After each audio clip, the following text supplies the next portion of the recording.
Does something ever feel wrong to you? Do things just feel like they can't be fixed? It feels like everything you see is negative. It feels like people just tolerate each other at best, and at worst just hate each other. Well, at least I don't have a worst, you might think. But why do you have to think like that? Is that really the nature of being a sentient being? Must everyone suffer in their own way? Or do some people suffer more than others just by not doing anything wrong? Why does that happen?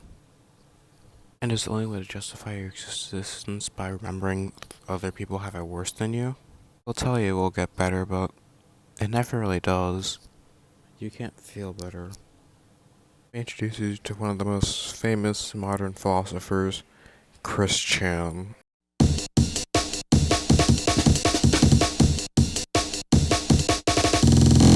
This philosopher proposed a theory of other dimensions, but not the dimensions you think. There's infinite worlds full of multiple creatures and concepts that we created. Every fictional concept is its own universe. This theory is wildly debated in scientific fields, with many official scientists believing this theory to be true and putting millions of dollars into research for this theory. But I've conducted my own research. And today, we're going to be opening a portal to another universe. Hey guys, it's me, Razor, or whatever my channel name is, and I have the portal cannon ready, and okay, let's get the Wi-Fi running, and plug in the machine. The cops are here. What? I'm right there! This is illegal! Why? 'Cause I said so, that's why! Oh, you can't stop me. Press the button!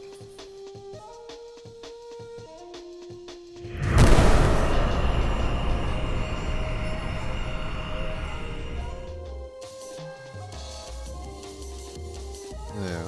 Yes, I did it! Godzilla and King Kong. I think the machine messed with their size a bit. What the?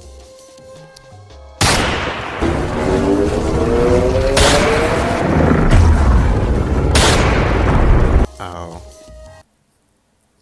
And yes, this whole video had an intro because I thought of it while I was reading schoolwork.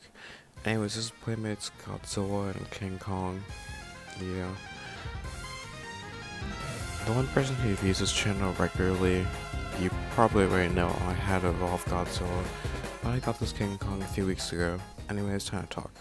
So Godzilla's a weaker figure here, just as he is in the actual movie. My brain's first comparison is comparing Godzilla to my Jurassic Park toys, because his body type is more in line with a dinosaur. And yeah, his articulation is similar to some smaller dinosaurs. His arms can swing from side to side, but they will move out, so you can't recreate that one pose from the movie. Sorry. His legs move a bit, and his tail does too, but the tail falls off kind of easily. It's always that when you say something like that, you get it perfect in the video, but when I've actually used it, the tail kind of comes off too easily. But it pops right back on, so you'll be fine. His mouth moves a bit, not like it's the most mouth action you can get. The Humacane, the only mouth action you can get. But it opens enough to shoot his atomic puke. Yeah, it looks like he's throwing up, but to be fair, there's no confirmation that he's not throwing up, so maybe that's why he charges it up. Anyways, for the rest of the body, the missing stomach there must be mentioned. Yeah, this Godzilla isn't really that big belly compared to his other forms, so I guess he just looks like that, and I think it's fine, so yeah, I guess. The colors are blue. I mean, he kind of looks blue sometimes, but he never was this blue. Is he like a Smurf? Maybe he knows influence of Smurf. The colors are just really off. The real Field Godzilla seems to have more accurate colors, but personally I don't really mind. I mean, it's not as accurate, but it makes him stand out more, kind of like a Camo Exchange Jurassic Park toys. Now those toys will heavily clash with other dinosaurs. I know Godzilla isn't a dinosaur and a character, but shut up. The vents are really nice and transparent, but if only they finished it. Yeah, that's really annoying to me. Yeah, some Playmates Godzillas finish it, but this one doesn't, and his teeth are also painted on. As established earlier, he won't be biting on anything anyway, so you don't really need to worry about it coming off too much. So yeah, Playmates Godzilla is fine. Not perfect, but it's fine, and it's $10. He might be the king of the monsters, but he's not king of the Kongs. This figure is Playmates King Kong.